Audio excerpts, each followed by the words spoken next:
Apa yang ada di pikiran kalian ketika akhirnya gue memutuskan buat pindah dari HP flagship layar lengkung premium malah ganti ke HP mid-range kelas 5 hingga 6 jutaan di tahun 2026.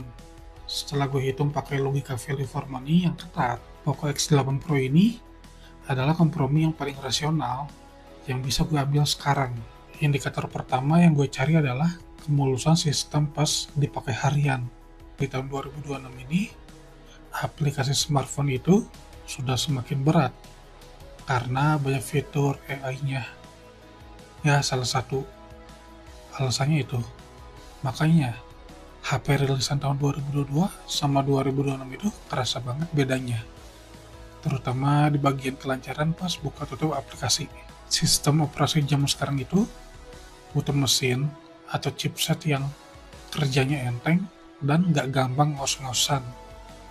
Nah, Poco X8 Pro ini pakai chipset Dimensity 8500 Ultra.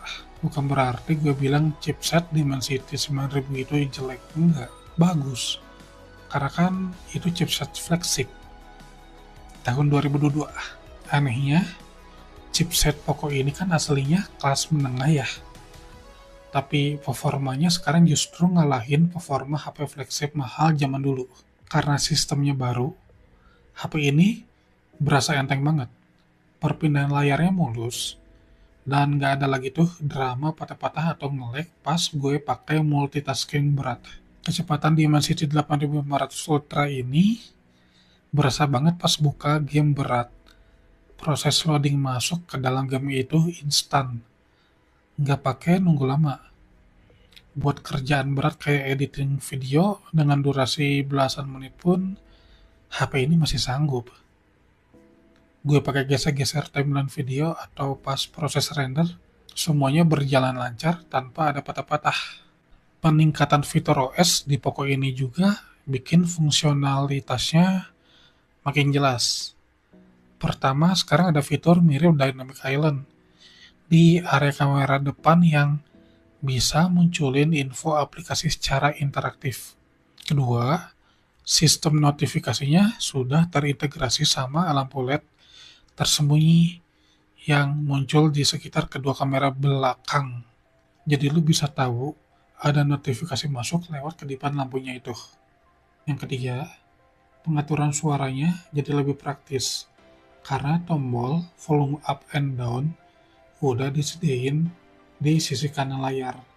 Jadi lu tinggal sentuh aja, nggak usah yang namanya lu harus pencet tombol fisik.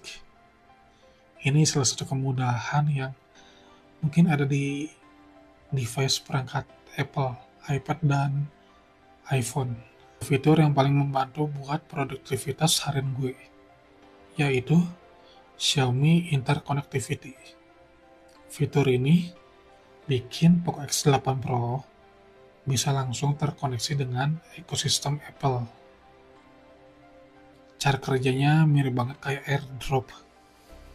Jadi kalau gue mau transfer data atau kirim file dari HP ini ke MacBook atau iPad atau bahkan sebaliknya, ya prosesnya pun instan, gampang banget. Semua kemudahan di sektor sistem ini yang bikin gue makin yakin kalau pindah ke HP ini adalah keputusan yang tepat. Secara logika, game apa sih yang nggak bisa dilibas sama HP ini? Berjalan lancar di settingan grafis tinggi tanpa ada kendala. Yang paling gue suka, manajemen suhunya stabil banget. Nggak ada lagi cerita frame rate drop atau patah-patah di tengah permainan gara-gara HP-nya kepanasan, kayak yang sering terjadi di HP flagship lama gue. Ya, gue nggak mau bohong, di review ini pas diajak kerja main game, Poco X8 Pro ini bukannya adem banget kayak es batu. Bodinya memang tetap terasa agak hangat di tangan. Poin pentingnya di sini, ini cuman hangat yang wajar, bukan panas ekstrim yang bikin tangan lu kepanggang setrika. Yang paling juara, biarpun bodinya agak hangat, chipset Dimensity ini nggak ngalamin yang namanya thermal throttling parah. Performanya tetap stabil dijaga. nggak ada penurunan frame yang parah banget. Ya, tetap konstan, layarnya pun nggak mendadak jadi redup di tengah jalan.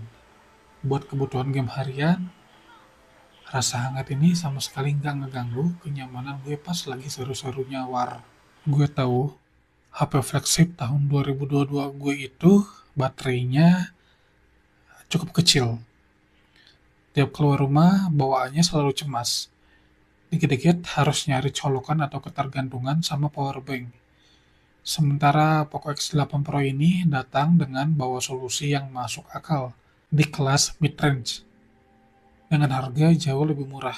Gue langsung dapat baterai Monster 6500 mAh yang awalnya benar-benar seharian penuh buat nemenin aktivitas gue. Dan kecepatan ngecasnya udah 100 watt. Ini termasuk yang fast charging. 3 hingga 100% gue ngecasnya dalam waktu kurang lebih 60 menit. Termasuk yang kenceng lah. Layar AMOLED di Poco X8 Pro ini menurut gue udah oke banget di kelas harganya ya. Panelnya jernih, warnanya kontras, dan responsif buat segala aktivitas harian. Desain bodinya sendiri kelihatan sederhana tapi tetap cakep. Bodinya yang terkesan agak tipis dengan bentuk layar yang flat atau datar. Cuman bagian pinggirnya dibikin agak melengkung. Jadi pas digenggam itu berasa pas dan nyaman di tangan. Di bagian belakang, desainnya terlihat minimalis. Cuman ada 2 kamera, nggak kayak berasa HP murah sama sekali. Looknya oke loh dan bagus. Poco X8 Pro ini ada varian lain kayak white, mint green, dan satu varian spesial Iron Man Edition. Kalau lu perhatiin lebih dekat, modul 2 kamera di belakang ini desainnya agak sedikit menonjol keluar. Terus di sisi kanan bodinya ada 2 tombol fisik, ya ada tombol volume up and down, serta tombol power. Di bagian bawahnya lu bakal nemu port USB yang jalurnya udah kenceng, lalu tepat di samping lubang USB-C ini ada slot SIM card yang rapi. Sedangkan di sisi atas bodinya dibuat minimalis tanpa ada banyak tumpukan lubang. Pas HP-nya dibalik ke depan, layarnya punya ukuran 6,59 inci yang kerasa pas banget di tangan. Digenggam satu tangan, ini enak banget. Nggak besar, nggak terlalu kecil juga, tapi pas. Di bagian atas layarnya, cuma ada satu lingkaran kecil buat tempat kamera selfie. Desain fisik yang ringkas dan fungsional kayak gini, yang bikin transisi gue ke HP ini kerasa nyaman banget.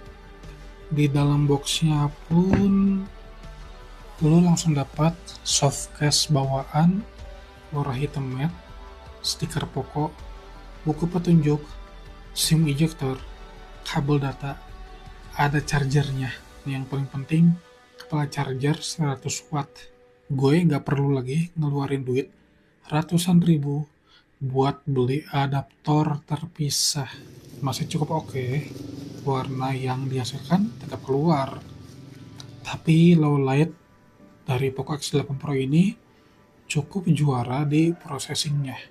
Untuk hasil foto dari X8 Pro ini sangat oke ya kualitas warnanya, nggak yang over.